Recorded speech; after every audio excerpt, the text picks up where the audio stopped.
Hello, everybody.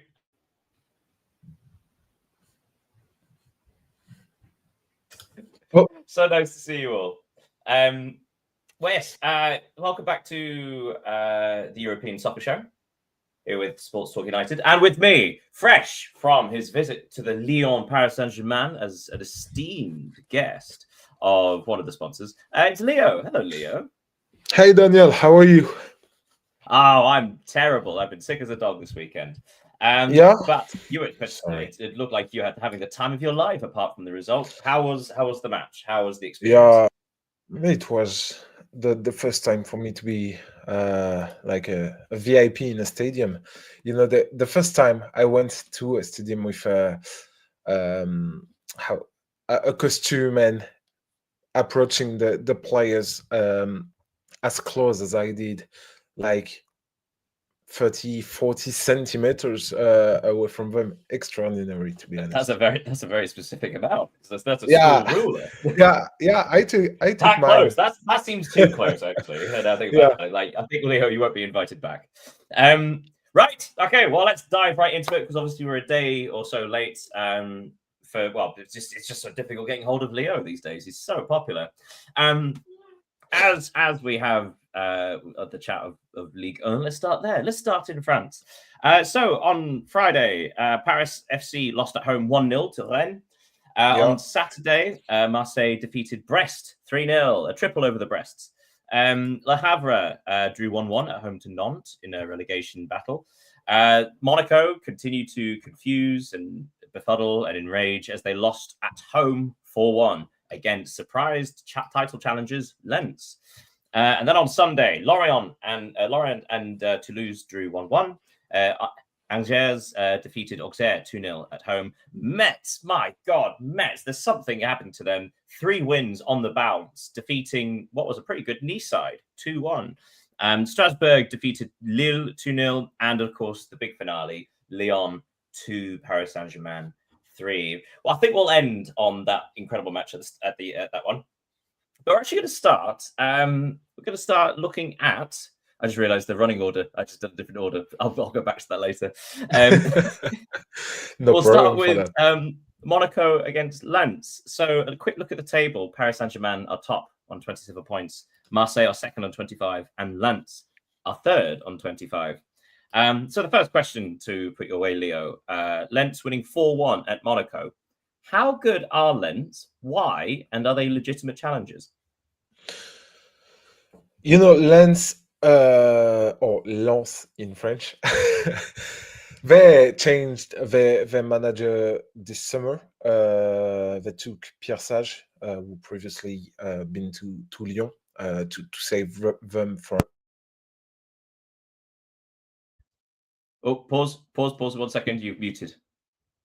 So I suppose I'll take over from there. Yes, I think the English translation is Stonewise? Yeah, Stonewise. But it doesn't mean anything to be. I don't know. But even anyway, France, we can hear you again. Please go back. Please tell us about Lens. So yeah, Lens. They are a team 6 years ago. They were in League 2, so in the second tier of French football. They went up thanks to the COVID, and then they are just increased their level of performances. They have been playing in the Champions League, defeating Arsenal 2 seasons ago, and today they are third in the league. They just work very well as a club because they lost important players through the transfer window. We can think about Kusanov going to Manchester City, Kevin Danso to Tottenham, and they managed to replace their loss every time, and again, and to perform in Ligue 1. Today, they are, as I said, third in the table. They beat Monaco 4-1 this weekend. Have been impressive since the start of the season. And can they be a real contender for the title. It's hard to say because, of course, PSG are the real favorite. But from I don't know 12 or 13 match day now, they've been great and they deserve to be that up in the table. Yeah. Yeah, and I mean, it's so exciting. So I have written down. So in the last 6 matches in League 1, no team has taken more points than Lens. So they've taken 15 points from a possible 18, which is remarkable, really, because they have had Yeah. some difficult fixtures in that. Yeah. Looking down the list, I think second best is actually Marseille on 13 and Paris Saint-Germain on 12. But I'll tell you what, Mets aren't far behind now, are they? But yeah, so it isn't just a little. It seems like they started the season well, but it does seem that they have actually been improving as they've gone along.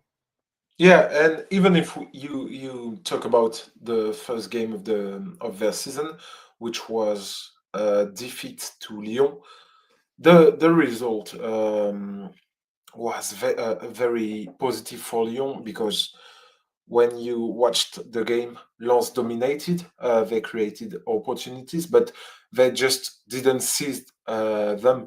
And today they are able to score a lot of goals. We can talk about how is the name? Sorry. Oh, Hudson Edward from the French striker previously at Crystal Palace. He had a And terrible Celtic, I believe. year. I think Yeah, that's why he blew up. He blew up really, didn't he? When he was an incredible top goal scorer in Scotland. yeah, yeah. He had a terrible last 12, 18 months, scoring just a few goals. And now he's on a 5 goal streak in his last 6 games. They got real assets forward and backwards, which obviously help them to win those games and important games because as you said, they won against Marseille, they won against Monaco. They have been brilliant these past weeks.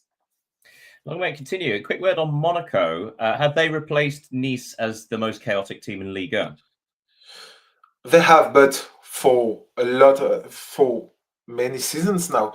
When the seasons start with Monaco, you always know that they will fall apart at some times. But usually, they do it in the second part of the season from January, and yeah, they have been terrible this past week, even Sorry with to interrupt. So the for yeah, context for anybody who wasn't aware, so the Monaco Lens game, I believe it was 2-1 to Lens just before half time when the Monaco striker Florian Balogun was sent off for a yeah, straight red, which of course killed the game, and then Lens took their time. Well, I say took their time. They actually scored in stoppage time in the first half as well.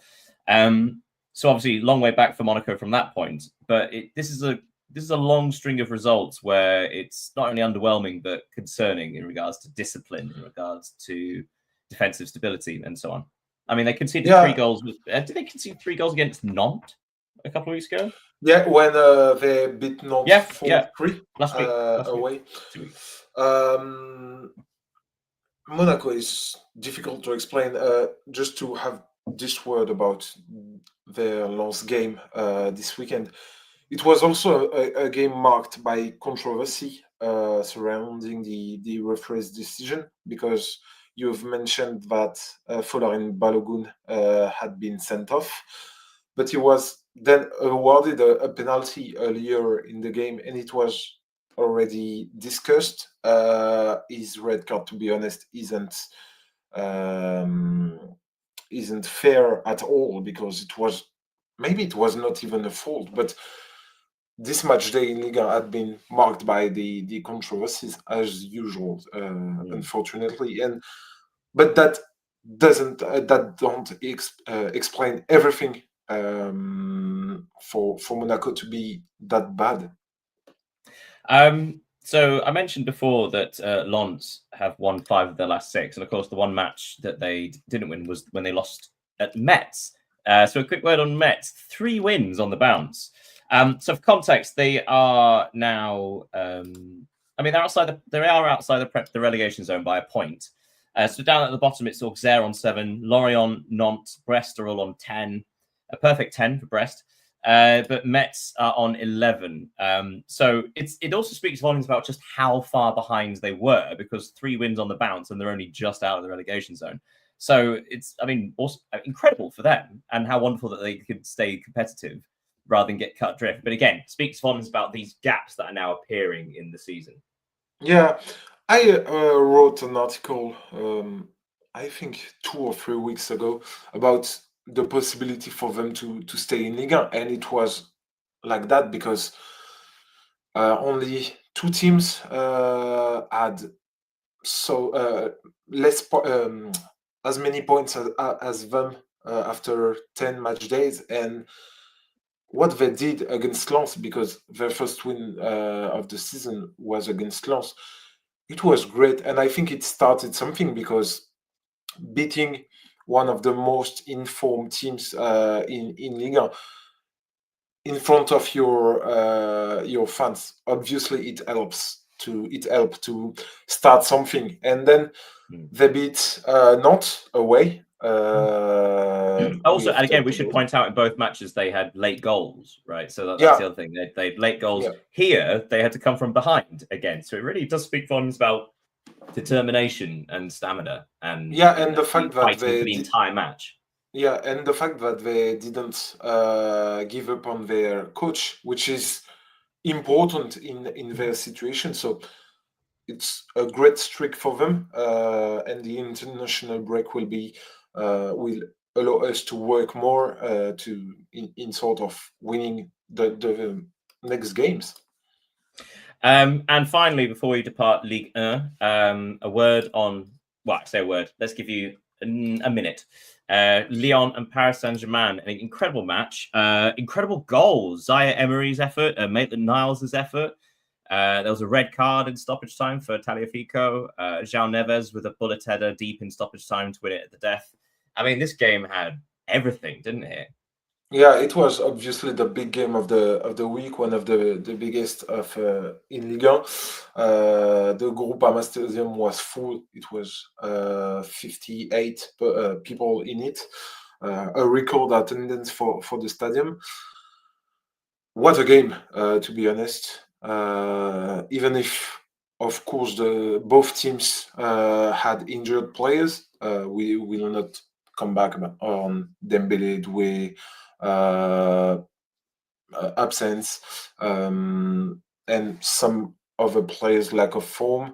Lyon played without Tolisso in the starting lineup, which is, I think, not only the best player but the most important in the system. And yeah, it was an exceptional game. Once again, marred by refereeing controversy. For example, the goal from Gvicha Kvaratskhelia, who was the second of the night for PSG, was, I think you have the same thing in England, but it's the PGMOL, if I'm not mistaken, and the French version said that the goal shouldn't have been allowed because of a fault, and there were a lot of controversies during this game, but Paris still won it. I think a draw would have been well deserved for Lyon, and we must note that Paulo Fonseca's work, given the squad and the strength he can use, it's great, because Lyon didn't recruited big players this summer.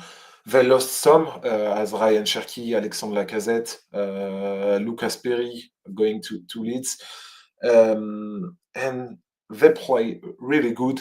They are now seventh in the table, but just 5 points away from the second spot. So we just have to applaud Fonseca's work.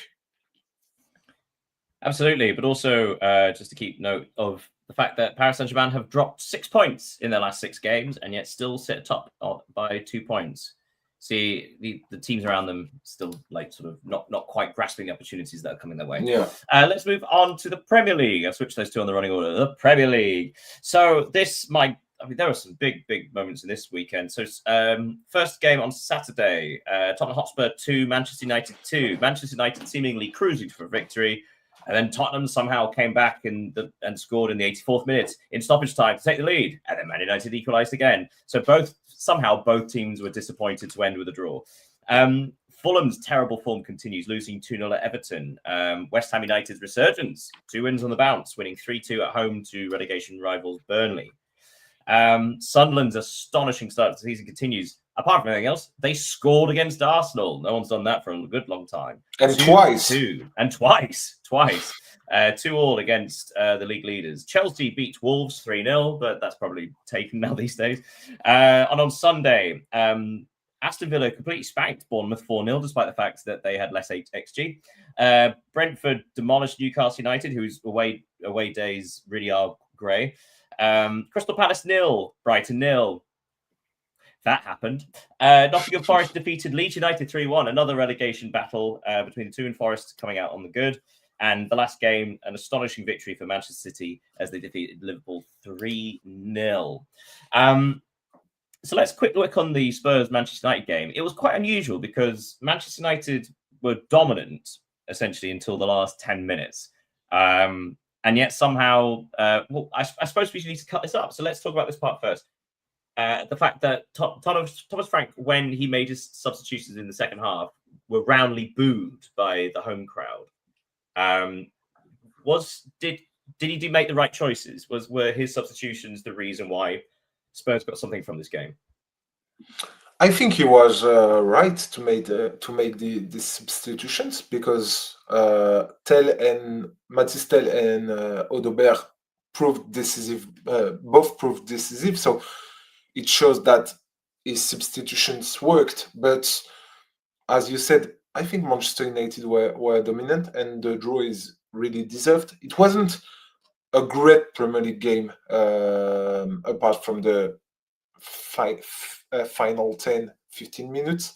And the Ligt goal, who has been fairly consistent this season, one of the few players of Manchester United to have been consistently since the first match day. So it was really deserved, and I think Frank's substitutions, as you asked, were good.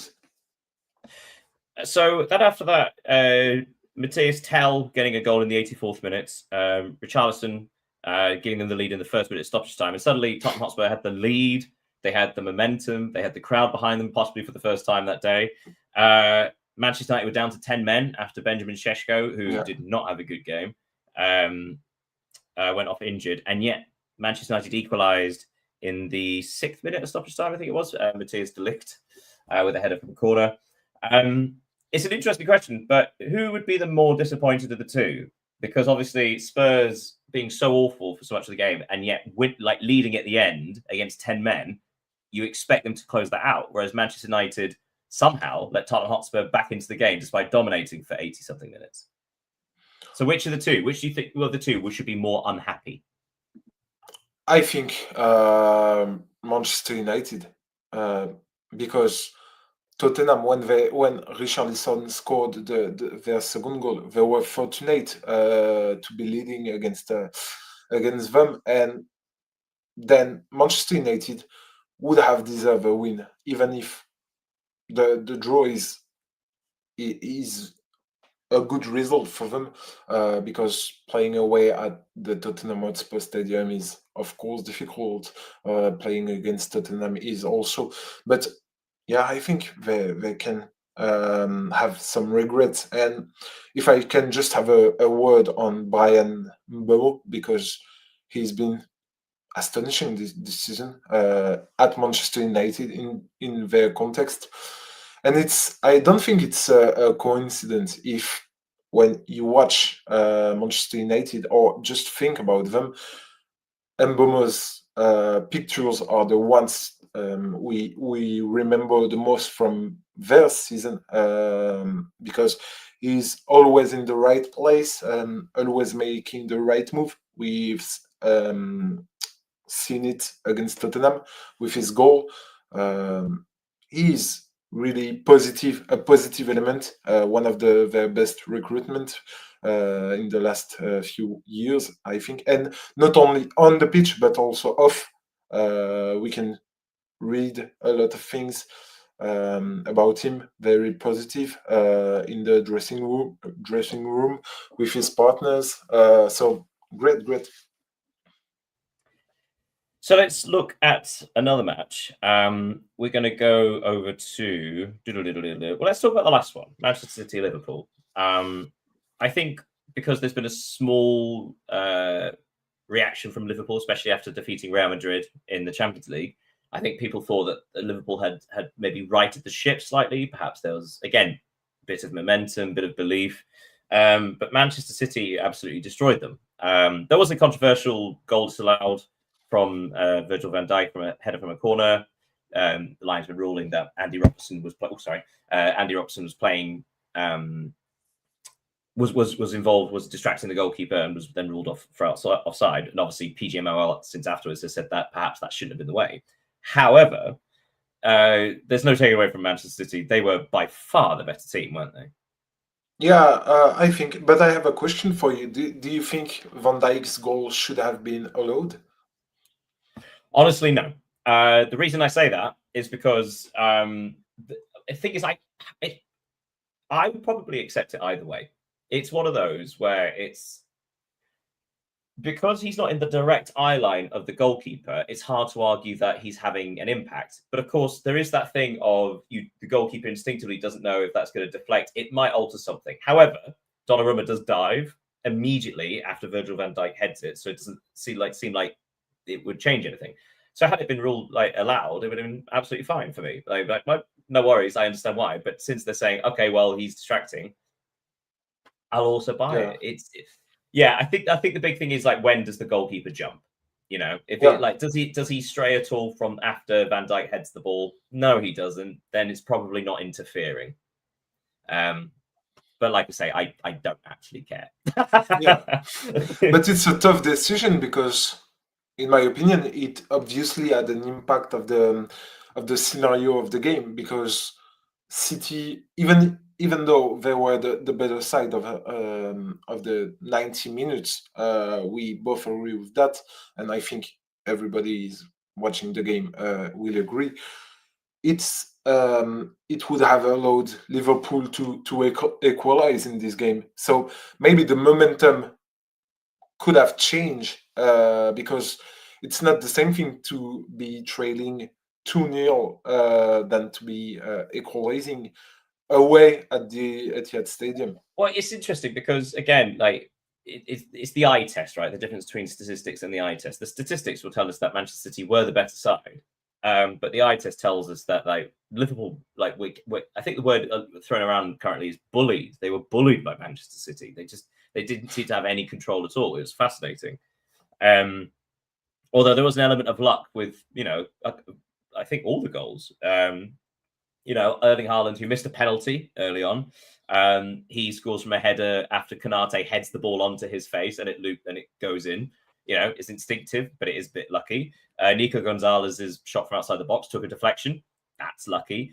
Jeremy Doku, it's a wonderful strike, and that can happen with world-class players. Well, is he world-class player? Maybe not. But they can, good players can always pull that out of the bag, right? So you could have said okay, well, actually, they've been a bit unfortunate in all of the goals. But when you have that many instances of okay, well, if you're going to allow them to have a shot and Haaland to have a header and this, that, and the other, at some point, luck is going to turn against you. It just so happened that it was all of them, Yeah. Okay, so let's move on. Before we move on away from the Premier League, so just a quick look at the table. So Arsenal are on 26 points, Manchester City 22, Chelsea 20. And then I'm going to just read out a list, okay? Sunderland, Spurs, Villa, Man United, Liverpool, Bournemouth, Crystal Palace, Brighton, Brentford. All of those teams are separated by 3 points. Yeah, that's it's cool. Insane. I love how congested it is in the middle, which means, so By the way, I know the stat of the weekend comes at the end, but my favorite thing I learned was Liverpool are as close to Arsenal as they are the relegation zone. And it got me thinking. So they're 8 points behind Arsenal and 8 points ahead of Burnley in West Ham in 18th place. But then if you which is terrible.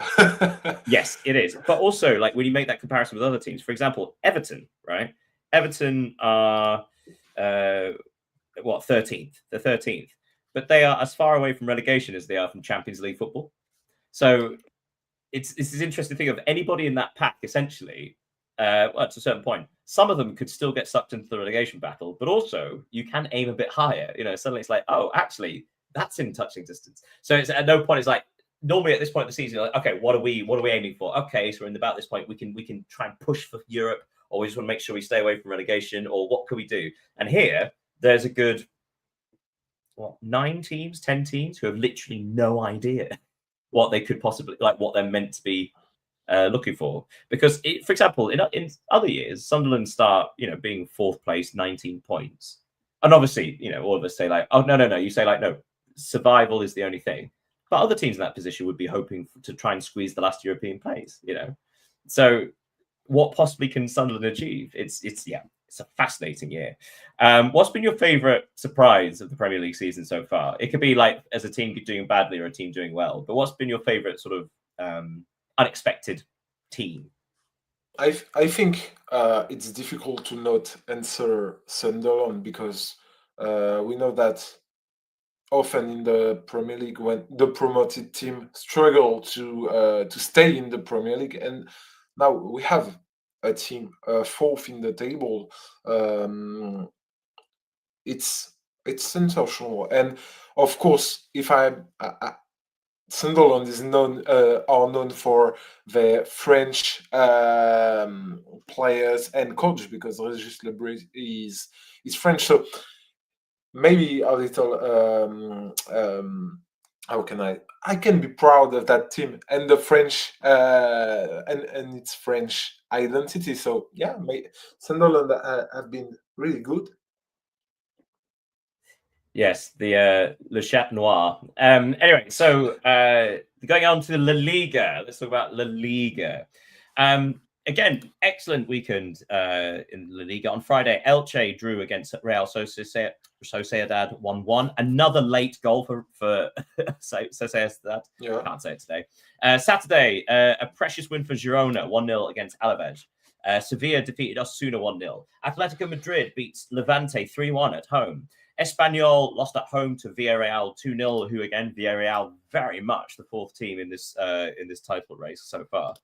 And then on Sunday, Athletic Club's rebuild continues, beating Real Oviedo 1-0. Ironically, the result of the weekend, Rayo Vallecano 0, Real Madrid 0. Vallecano managing to pull a draw, and a well-deserved draw, possibly actually with a better team against Real Madrid. Mallorca defeated Getafe 1-0. Valencia and Real Betis drew 1-1. And the last game, it does seem to be the last game of the weekend, a bit this donkers.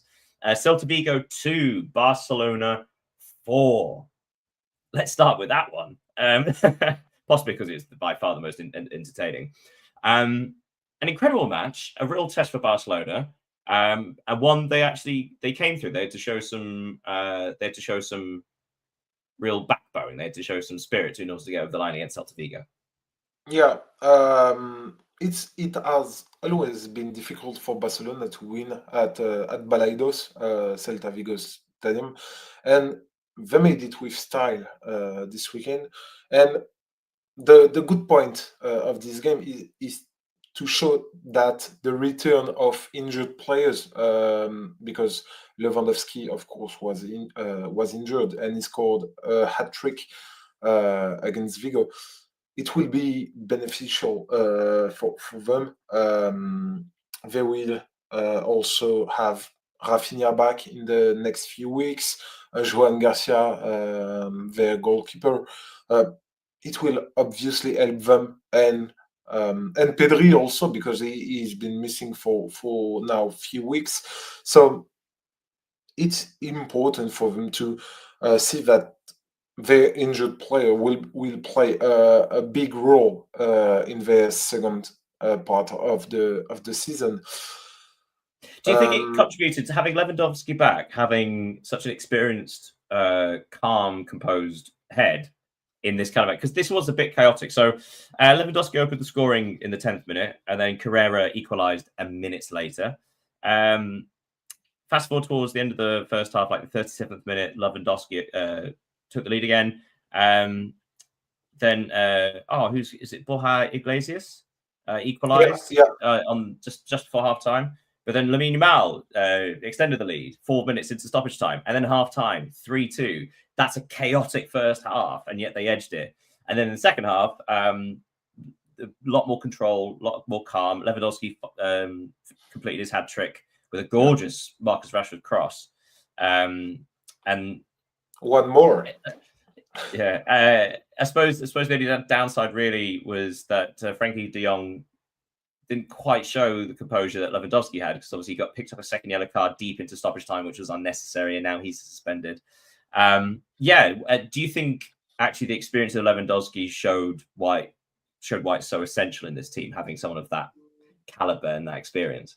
Yeah, of course, having such a player and such a striker, he's in the and he's surely in the top 3 strikers in the world this past years. So it's obviously a great thing for them, especially since it was Ferran Torres who were his backup during these weeks. Of course, it will help Barcelona. And you've mentioned Marcus Rashford and his cross, and I just want to have a word on him, because if you follow the news about Barcelona and read or hear broadcast about them, you can hear there are a lot of criticisms about his involvement without the ball, maybe his runs, maybe his form, but it has to be said that he's been impressive since joining. He has now 6 goals. Yeah, 6 goals and 9 assists. Sorry, I was going to say, like, he has the most goal involvements for the Barcelona side, which is astonishing, actually, when you say it like that. Now, Lamine Yamal has been injured for a part of this, so he's played fewer minutes. So in regards to minutes per goal involvement, Lamine Yamal has a goal involvement every 80 minutes, Lewandowski 82, and Rashford, I think, is 87. Yeah. But still, the fact is, like, 6 goals, 7 assists, and I think not enough credit is given him for his assists, because it does seem like he's perhaps one of the reasons why he wasn't looking quite so good at Manchester United in the last couple of seasons was that there wasn't anybody on his wavelength, and it seems like he was surrounded by players who are on the same wavelength as he is, and therefore bringing out his creative side. Yeah, and I think in the context at Barcelona, his decisive aspect, you mentioned goals, assists, they were important because they lacked a lot of their players. We've talked about Lewandowski, Rafinha, who scored 60 goals and assists last season. So I think the main point with him was for him to be decisive and ready to play for Barcelona. And in such a big club, I think he will just improve. And maybe he will stay at the club at the end of the season, because there is a special clause in his contract for 30 million. An optional fee, but it is shockingly low, yeah. Yeah, I don't know if it's in euros or in pounds, but 35 million for a player like Marcus Rashford. We all know how talented he is. He's still young for a player, so he can be. And also, we should point out that actually the next question I was going to ask, but I think you may have just answered it. The next question I was going to ask was because obviously Lewandowski is at the end of his contract this season. Do you think there was much prospect of them giving him another year extension, considering he is still contributing? However, he is on such significant wage that actually getting him off the books would probably be beneficial. And then also, if you did want to bring in Marcus Rashford, you kind of would only be able to afford the wages of one of them. Yeah. I think quick word. Sorry to move things along because obviously, time. Quick word on Real Madrid's draw at Rayo Vallecano, 0-0. Quite flat, quite stodgy. But Rayo Vallecano, they played well, they defended brilliantly, but they seemed to look better than Real Madrid. Did you see the highlights? Did you see what was your thoughts on what was happening? I didn't watch the game to be honest, but it can be explained with the situation, the internal situation at Real Madrid, because there are rumors of internal crisis at the moment involving Xabi Alonso, who could be struggling to manage with egos of the players. We've talked previously about the contract extensions issues with Vinicius being out of contract in 2027, attracting interest from Saudi Arabia, maybe a move to Premier League. So I think the context and the environment of Real Madrid isn't the healthiest ever and possible for them. And even if they got some good results this season, obviously they are a leader in La Liga. They had some wins in the Champions League, but there have been few hiccups in the big games apart from the Clásico. We all remember the 5-2 against Atletico in the derby. They lost to Liverpool in the Champions League. So there is, I think, last week we've talked about the possible Mbappe dependence because he's like the sole goal scorer in that team. And when Although to jump on that point, one of the things that's been thrown at, say, Manchester City is that they've now adopted a system that gets the most out of Haaland, and if you have a world-class striker, use him. Is it fair to therefore sort of compare the two regards they have one of the world's best strikers, so why not focus it around him? And actually, this goes around to the question I was going to ask before, because obviously it was only this time last year that Vinicius Junior was, furious that he hadn't won the Ballon d'Or and was regarded as the second best player in the world, or arguably the best player in the world. And yet now he's struggling to get game time at Real Madrid regarding his over his contract situation, but also does he fit in the style with Xabi Alonso? So it seems strange what's happened. So if hypothetically, if you were in Xabi Alonso's shoes, would you prioritize Mbappe over Vinicius Junior, or would you, or what? Actually, I'll leave that open. What would be your priorities in this context? I think the priority for me would be to Mbappe, because he has proven that he's the best. I think he's the best player at Real Madrid. Even in full form, I think he's better than Vinicius. Even if they don't play at the same. Vinicius is a left winger. We know that Mbappe plays more than as 9, but when they are both on the pitch, it seems that they are too close on it. Because before playing as 9, Mbappe was operating as a left winger, so his habits are still there. And when they are both on the pitch, sometimes it feels like they don't understand themselves and don't know how to create spaces between them. It's difficult, and of course Vinicius will have to solve his contract issue, because it will be more tension with the days and weeks moves on. So Alonso should be focusing on Mbappe's his, for me, best player. So Real Madrid's lead at the top of La Liga is cut to 3 points. Barca second on 28 points. Villarreal are third, 26 ahead of Atletico on 25. Are Villarreal the third best team in Spain currently?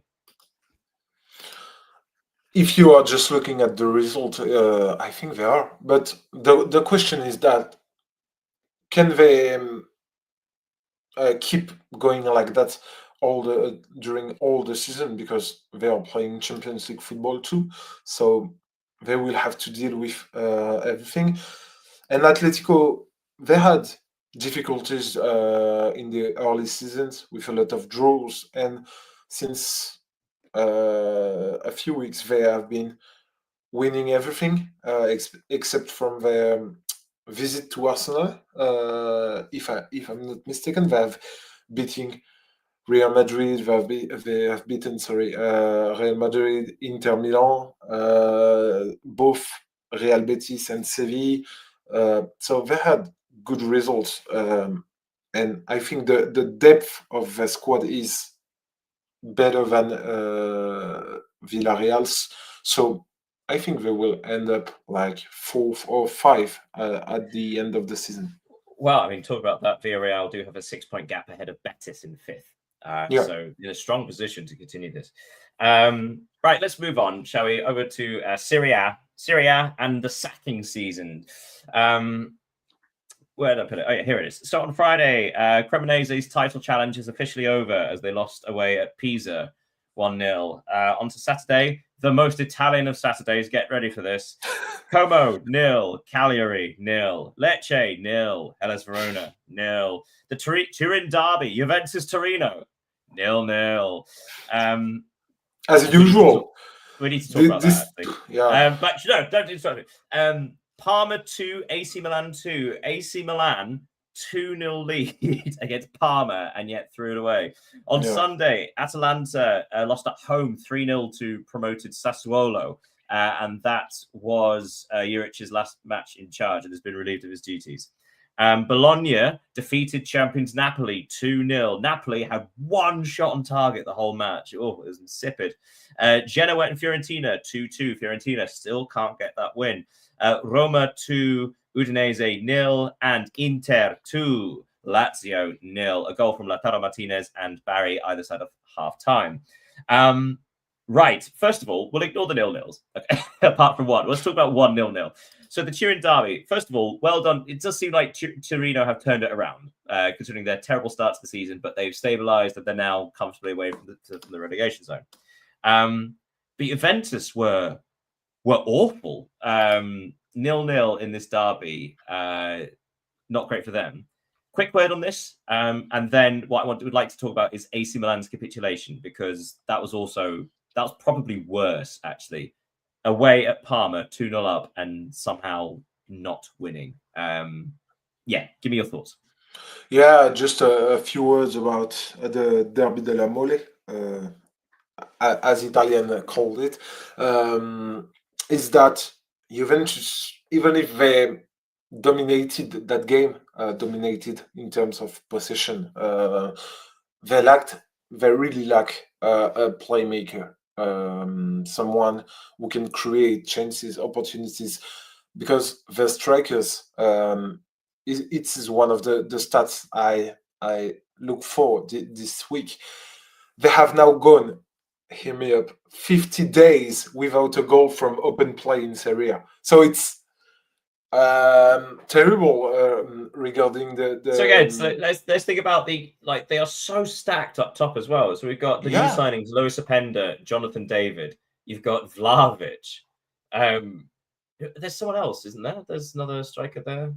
Anyway, but that's just the strikers, not the forwards. Obviously they have like Yildiz and people like that. Yeah. But those are three strikers that would probably walk into the majority of sides across Europe, right? And yet none of them are scoring for one team. It's mad. Yeah, that's a problem, of course, because I think Juventus they want to win the title back, because they have been in a difficult situation since now two or three seasons. So they need to win those games. And this is what Spalletti will have to deal with. I think he will have to make some choices between the Serie A and the Champions League first, because I don't think this squad can play both of them.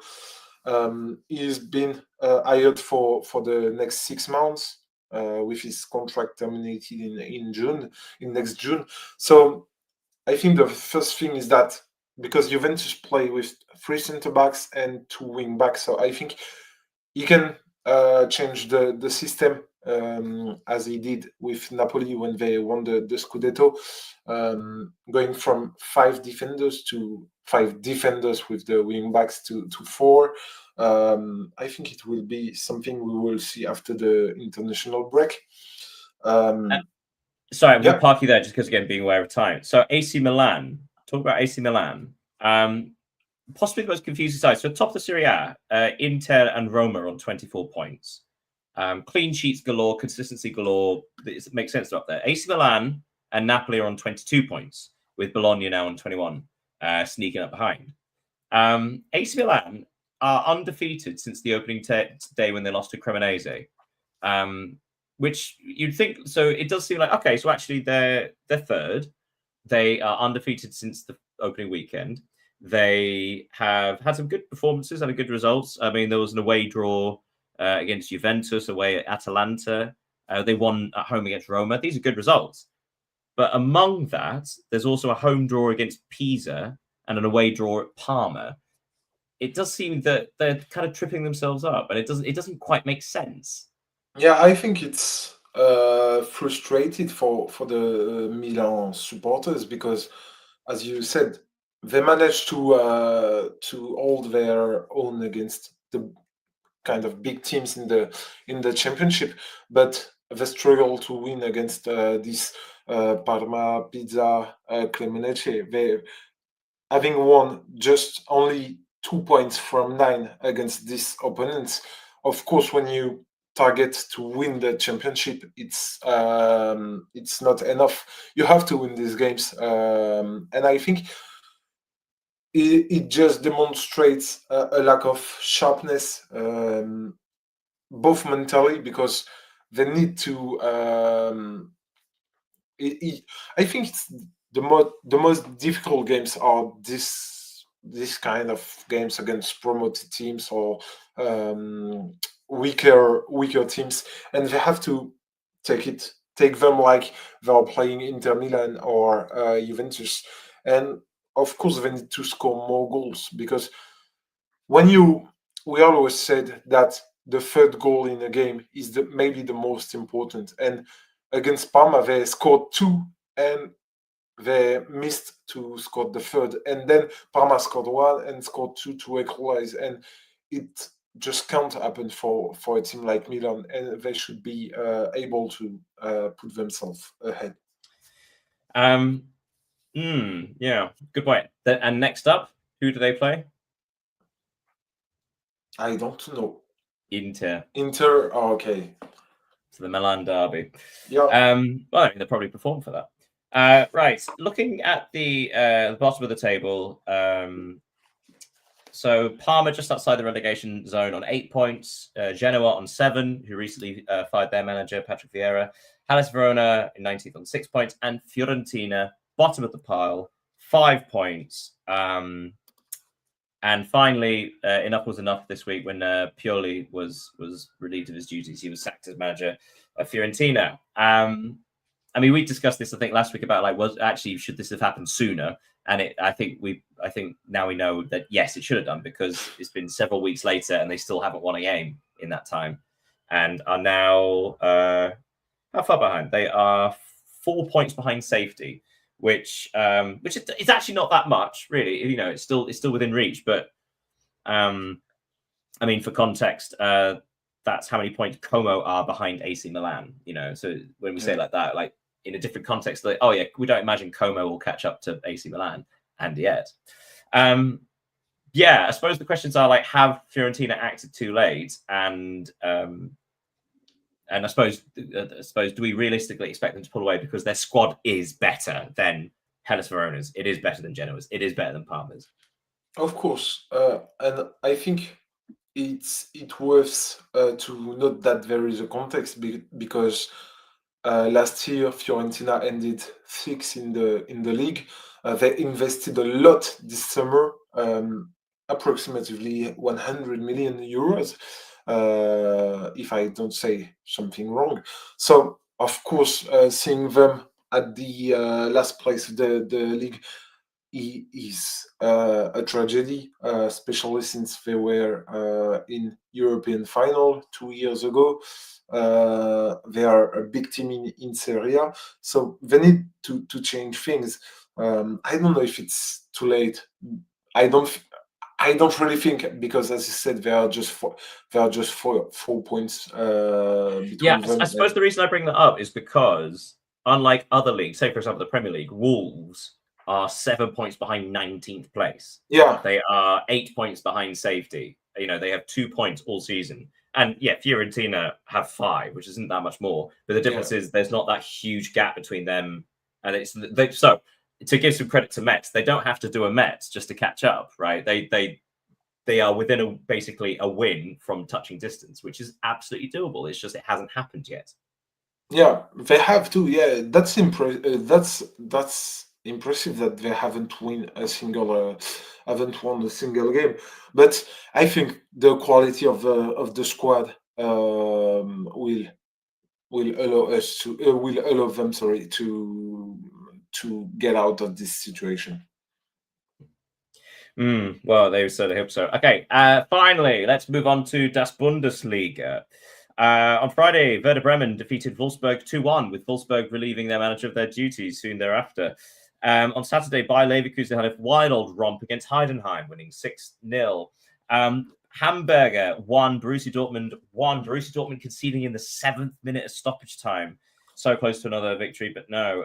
Hoffenheim defeated RB Leipzig 3-1. Came from a goal down to defeat them, actually.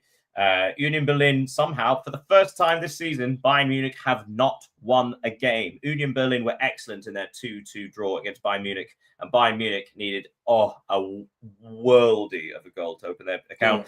Borussia Mönchengladbach win their 3rd match in a row in all competitions against Köln, against Köln, 3-1.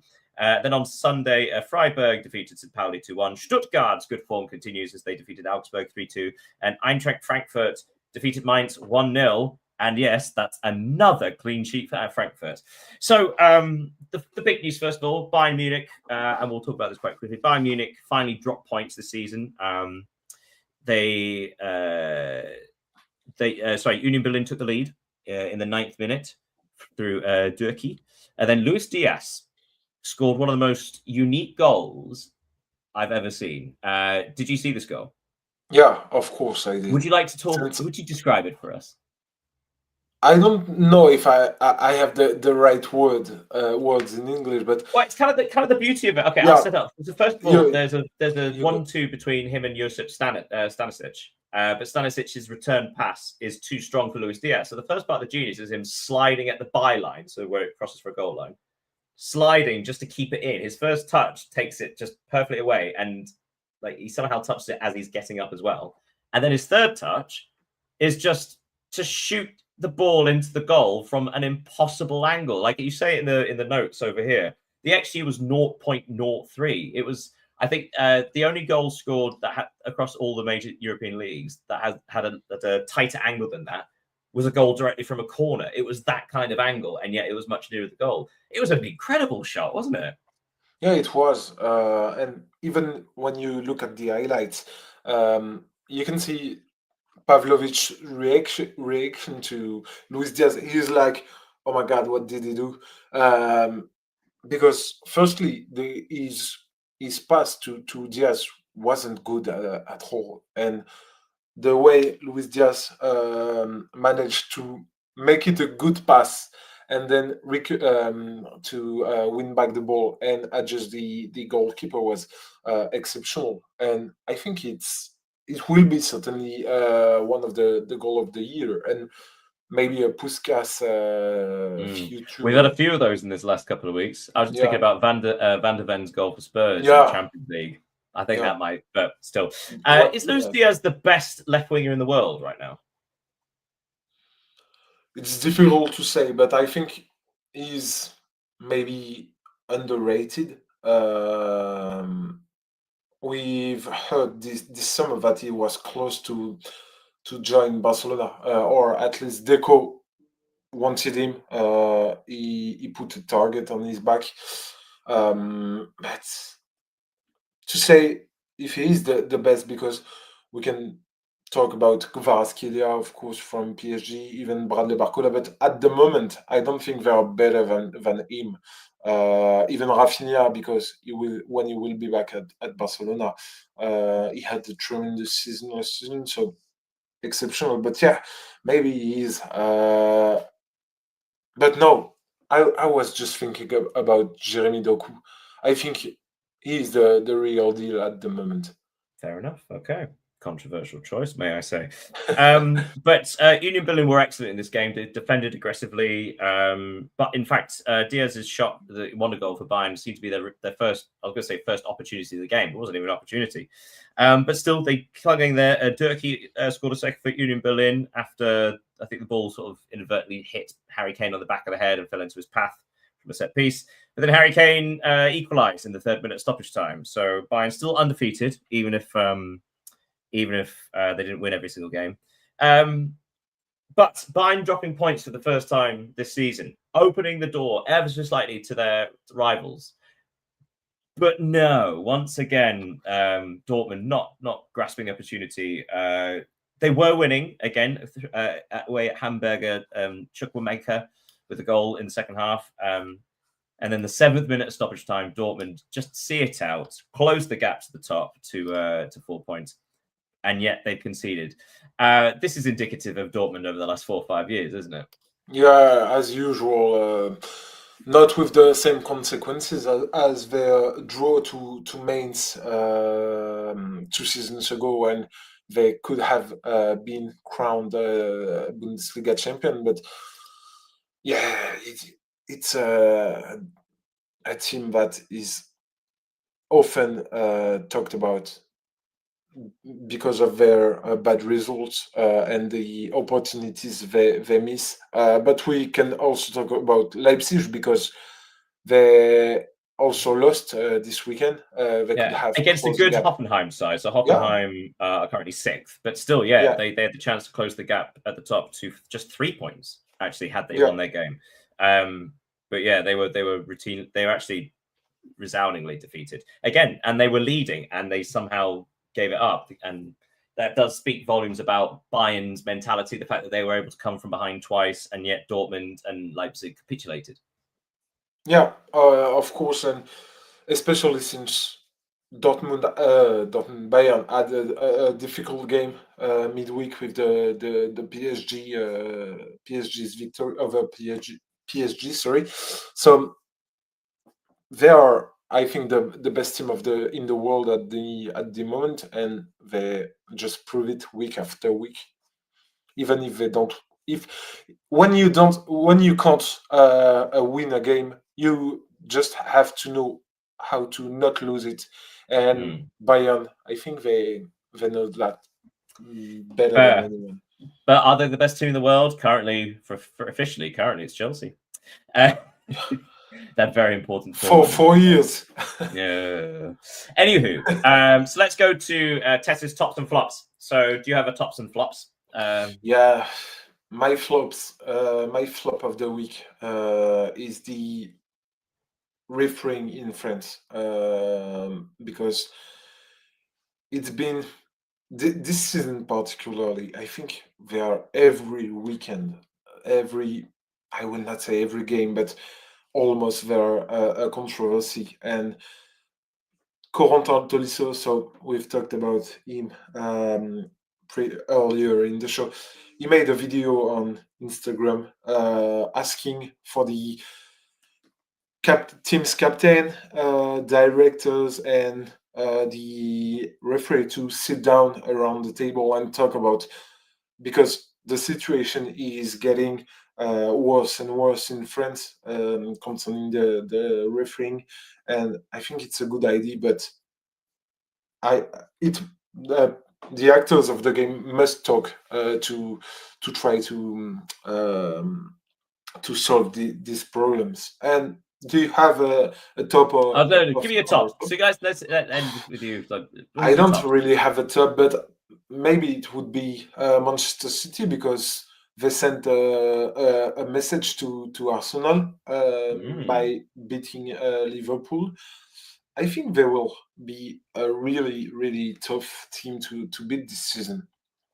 Yeah, it looks like it's a 12-team title challenge in the Premier League. Yeah. My flops. I mean, I'm going to say my flops, and I'm biased because I'm a fan. Newcastle United, another away day defeat, another miserable performance on the road, and they are down. What is it? 14th on 12 points. I mean, they're only 2 points ahead of the relegation zone. Talk about gaps in the Premier League. There's a 4-point gap between first and second.